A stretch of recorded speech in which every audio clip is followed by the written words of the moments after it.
exclusive for Patreon video that I've shared twice, and twice I forgot to hit record on the audio. Yes, I'm that smart. But you requested the case of Heather Gibson, and today I'm gonna share her story. We're going to go back to her senior year of high school. Heather Gibson was a senior at Loy Norrix High School in Kalamazoo, Michigan. That was the year that she met 20-year-old Chadwick Wieresma. Chad really liked her, and she loved the idea of him being labeled a bad boy. Chad was blonde and very good looking. He grew up in a middle-class family just outside Kalamazoo. But he was known in the neighborhood for always being in trouble with the police. For being only 20 years old, he at least had a job in an apartment. He also had a felony conviction over his head. But that didn't stop Heather, and they began dating in the year 1993. Heather still lived with her parents and a younger sister in a quiet neighborhood on the south side of Kalamazoo. She was so attracted to Chad that she couldn't see beyond that.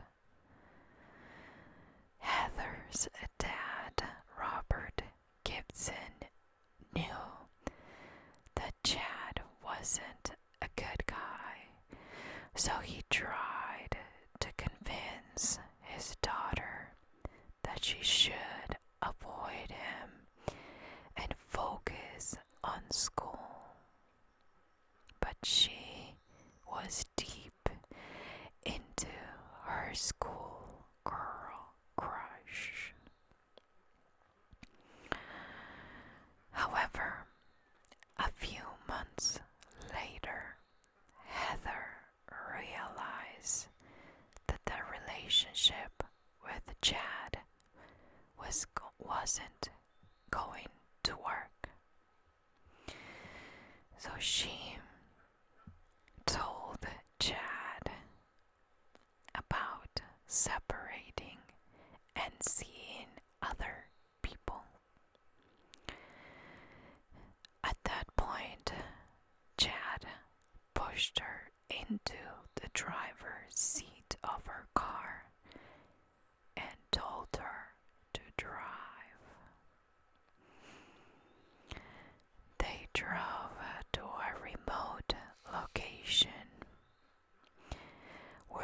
exploded in anger, telling her she absolutely couldn't leave him.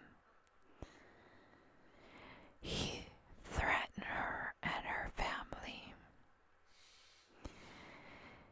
and Heather begged for hours for him to calm down.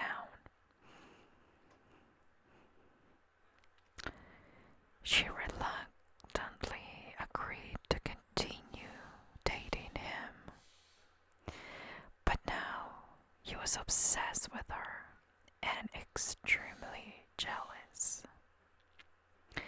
He would constantly watch every move she made, accused her of flirting with other guys.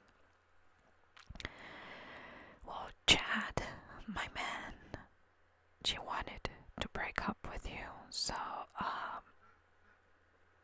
it's kind of hard to make somebody love you and be faithful if they just want to break up. But they were arguing constantly. But in the year 1993, the month of December, she told him it was over.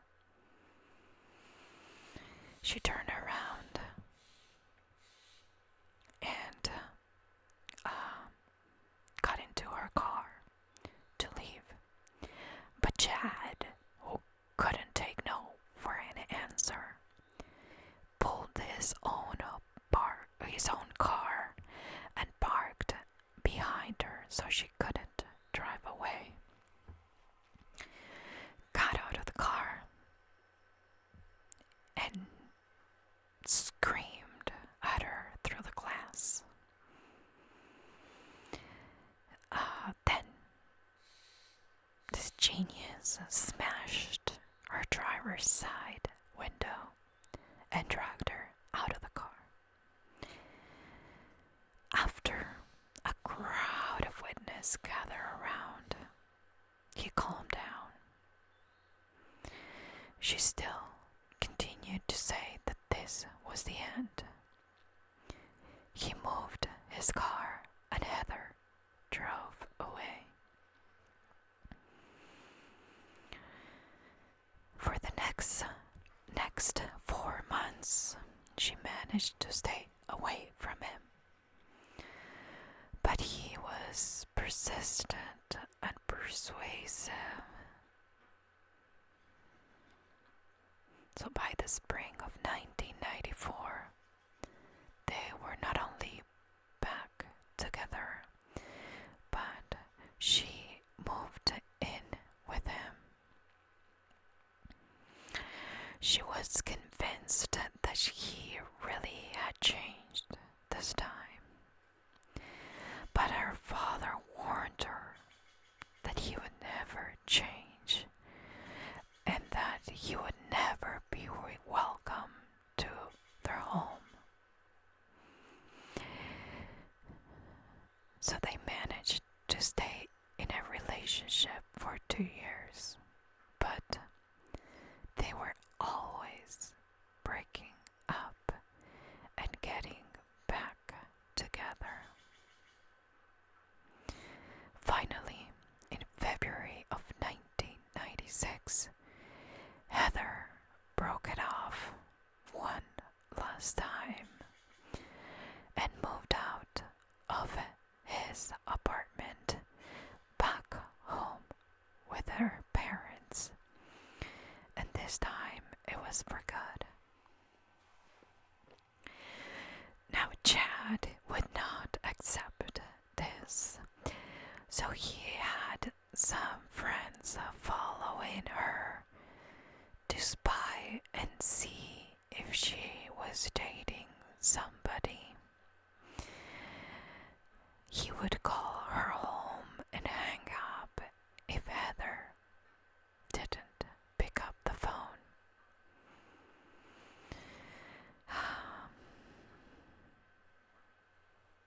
Chad was very frustrated. At this point, he had heard that she was dating someone new.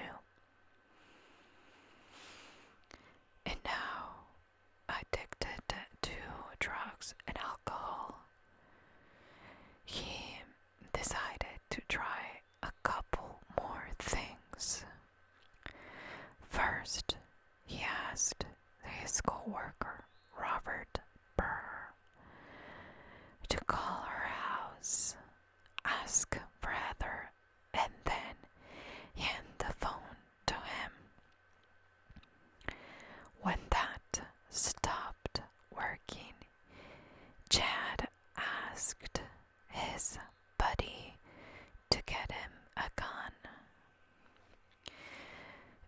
You are probably wondering why he asked Robert, but if you remember, Chad had a prior felony. He couldn't legally possess a gun. But Robert, being smart, knew this and turned him down. Chad asked different co-workers, but they all refused.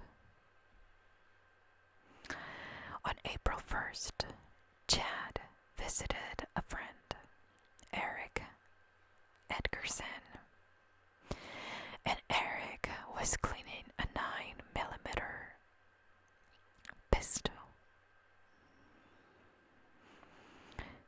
So Chad and Eric, after that, were drinking, smoked pot, had some cocaine, and Eric set the gun on top of a stereo speaker. So, as you can imagine, Chad took the gun and off the speaker and fired it inside the house. Eric couldn't believe it and said, What are you doing? But Chad started laughing and said that it went off by accident. He set the gun back down and continued with their own party. He stayed over for the night and slept on the couch. When Eric woke up the next morning, Chad and the gun were gone. So Eric drove to Kalamazoo to find Chad and the gun. He knew that he wasn't allowed to carry a gun. Eric went to his apartment and then his grandmother's house, but Chad was nowhere to be found. Eric knew that he was very mad at Heather, and so he went straight to the police station to report this gun stolen. Later that morning, we know that Chad drove to another co-worker's house, Brian. There he started complaining about Heather. He was convinced she was flirting with another guy. He kept saying that Heather left him and that she wouldn't take his phone calls. He also said that he was thinking about killing someone. But Brian thought he was joking.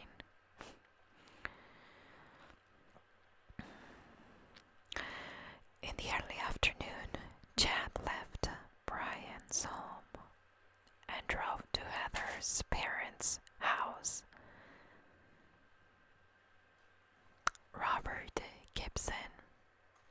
Heather's dad was working in the garage when Chad drove up. Chad pulled a gun from his pocket and motioned for Robert to go inside the house. Robert tried to calm him down, but it wasn't working, and Chad had him walking into the kitchen. He then pulled out a chair from the kitchen table and sat down. Robert continued to settle him down,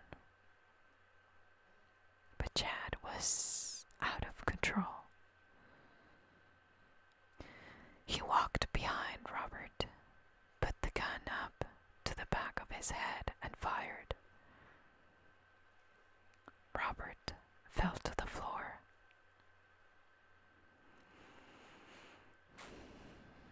Under the kitchen table and bled out.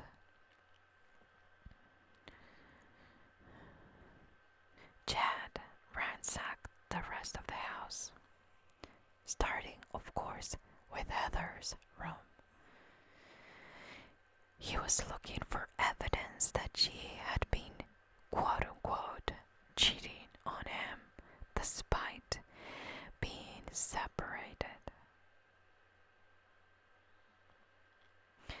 He ran from room to room, emptying drawers onto the floor. Consumed with this adrenaline, he sat behind the front door in the living room with a gun in his hand, waiting for Heather to get home from work. A little after 3, the door opened. It was Heather's younger sister, Rachel, with her friend, Melanie, who were both 14 years old. They were planning to watch the latest episode of X-Files. But Chad pointed his gun at them and forced them to the floor. He didn't want them to see that Heather's dad was in a pool of blood in the kitchen. He then said, quote, "I'm waiting for your mother to get home so I can kill your family all at once," end quote. He then pushed the 2 young girls into the living room and forced them to perform some kind of sex on him while training the gun on the other. He sodomized and tortured these 2 14-year-old girls. After 2 hours of abuse, Heather walked in the front door. Chad immediately grabbed her and shoved her over by the 2 younger girls, then took all 3 girls into the front bedroom, away from the kitchen. He started questioning Heather about her social life, about flirting with other men. They argued for almost an hour, until they got a knock on the door.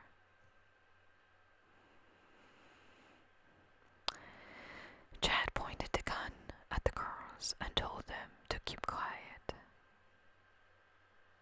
It was another friend of Rachel who was going to watch the X-Files with them. Eventually, the knocking stopped, and she escaped the ordeal.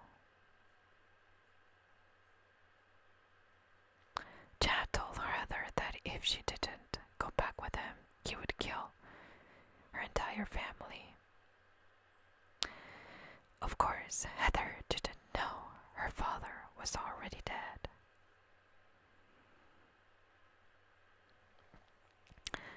Heather offered her own life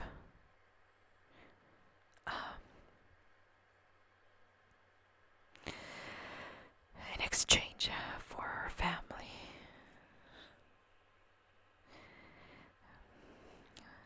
But, well, she told Chad she'd go with him and he could kill her, but to please spare the life of the rest of her family. So Chad took her at gunpoint towards her Pontiac Grand Prix. She sat on the passenger seat. Chad drove down the street, and Heather took her first opportunity to escape when he stopped at a stoplight. She started screaming at the top of her lungs, and Chad panicked, stepped on the gas, and took off. Heather eventually ran back to her house. Heather and the two girls discovered the body of her dad in the kitchen and called the police.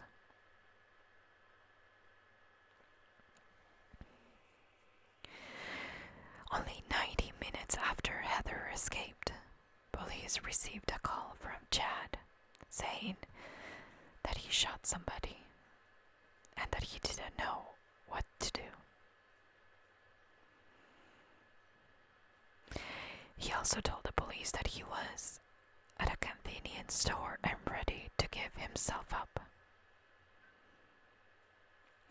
He reassured officers that the gun was in the trunk and the ammunition clip was in the glove box.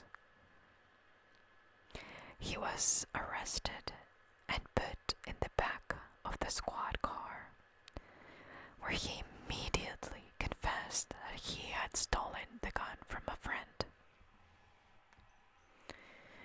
and killed his ex-girlfriend's father. Police collected the bullet at the crime scene, and the ballistic test was a match. Police obtained fingerprints from the house, and it was a match. This is like next level psychopath behavior, but he was charged on 12 counts. 1 count of open murder, 7 counts of first-degree criminal sexual conduct, assault with a dangerous weapon, 2 counts of committing a felony with a firearm, and being a felon in possession of a firearm. He was competent to stand trial.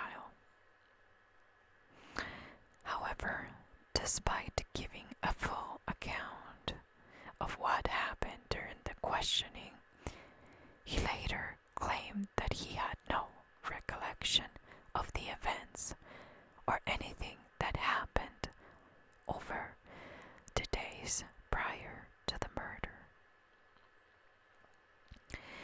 His trial started in October of 1996. He pleaded guilty to 7 of the charges, including the sexual assault charges. This was good news because the prosecution was struggling as the two 14-year-old girls could limit the amount of details they would have to tell the court about what happened. Before Heather and Rachel testified about the ordeal, the judge ordered all spectators and media from the room. Only the mother was allowed to stay for support. Heather detailed his abuse back into the early days, when he broke her car window, dragged her out, threats to murder her entire family. She told the court of the torture and abuse she endured.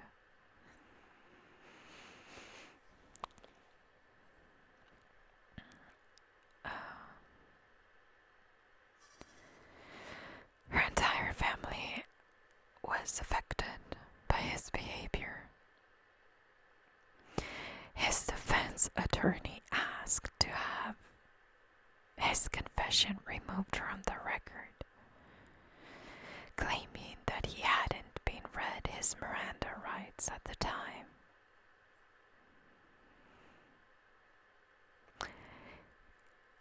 In court, he changed his story and claimed that he hadn't told the police that he shot anyone. But the Kalamazoo arresting officers testified that he voluntarily gave the statement about the killing. Also, the dispatcher went to court and testified of that.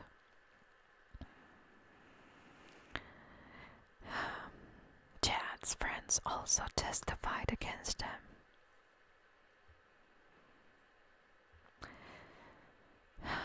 Regardless of his denials, on November 19th, 1995,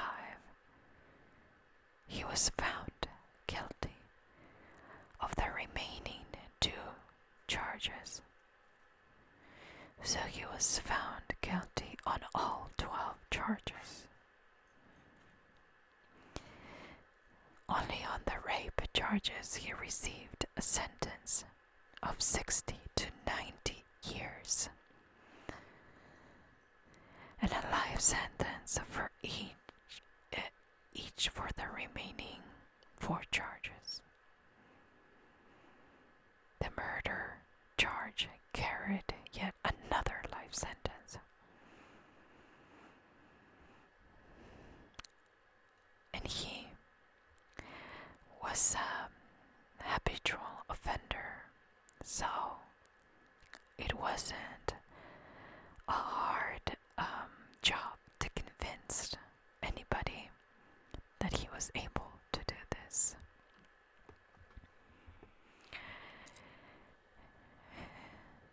This is the kind of situation that I feel is very common with young girls being smitten by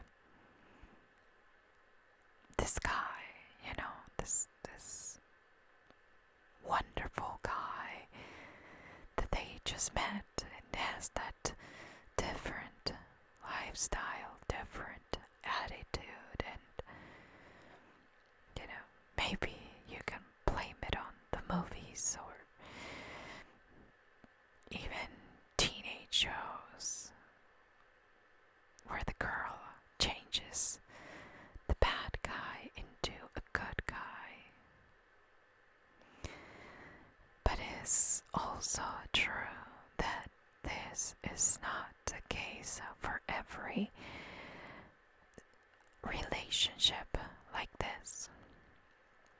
There are people like Chad, jealous and abusive, and that's just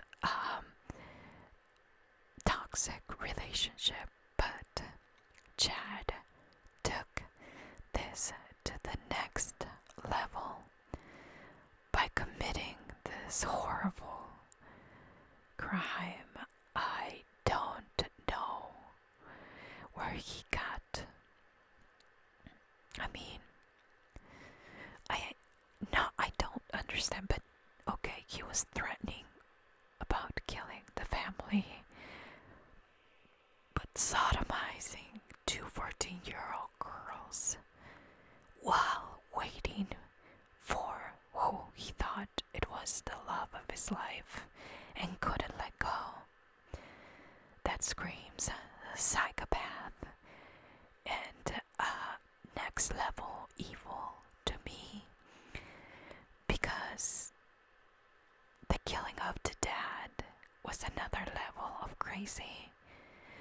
But what he did to those little girls, I'm sorry, but I surely hope there's a special kind of place for people like you in hell. And I hope that not you, but I hope that he can't sleep at night thinking about what he did. That I hope that he eventually came to his senses and understood the kind of evil that it takes to do what he did. I just can't believe that this was the ending to a very sadly common teenage drama, messing with the wrong kind of guy relationship. I don't think Robert, Heather's dad, ever thought this would have been the end of the story. I don't think so. I don't think he could have ever guessed. But how sad, and how that relationship ruined an entire family. If you're still here, thank you for watching this video. Please let me know what you think in the comments down below. And I'll talk to you guys next time.